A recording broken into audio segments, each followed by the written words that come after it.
गौरा हरदो से महाप्रधान पद के प्रत्याशी श्रीमती नेहा चतुर्वेदी जी को भारी मतों से विजयी बनावें। जी हाँ दोस्तों, नेहा चतुर्वेदी जिंदाबाद जिंदाबाद जिंदाबाद। हो लड़तानी महाप्रधानी हो, हाथ जोड़ी है कहतानी हो। लड़तानी महाप्रधानी हो, हाथ जोड़ी है कहतानी हो। चर्चा होता गावे गावे बतैहा हो, सुनाए भैया सुनाए भौजी नेहा जी के जीतैहा हो।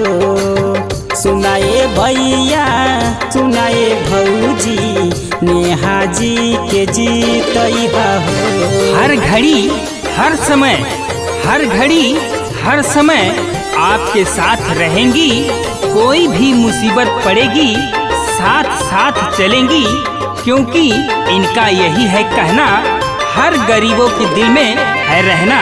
नेहा चतुर्वेदी को जिताना है, विकास की ओर गंगा बहाना है।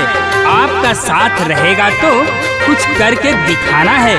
जी हाँ दोस्तों, नेहा चतुर्वेदी जिंदाबाद जिंदाबाद जिंदाबाद। तोहरी सपोर्ट जवन आवता चुनाव हो, होता प्रचार गावे गाँव। नया नया काम होई करी है विकास हो, चाहे बस आप लोग के साथ हो। तोहरी सपोर्ट जवन आवता चुनाव हो, होता प्रचार गावे गाँव। नया नया काम होई करी है विकास हो, चाहे बस आप लोग के साथ हो। हाँ तो दूसरा के बात में ना अइहा हो, सुनाए चाची सुनाए चाचा नेहा जी के जीतैहा हो। सुनाए चाची सुनाए चाचा नेहा जी के जीतैहा हो।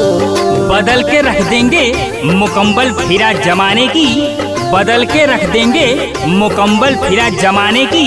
अभी तो जिद है ठानी, अभी तो जिद है ठानी, नेहा चतुर्वेदी को जिताने की जिताने की जिताने की।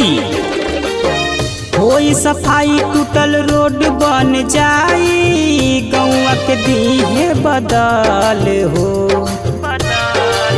गहरा हर दो से विजयी बनाई, गड़ जाई कोना कोना नाल हो।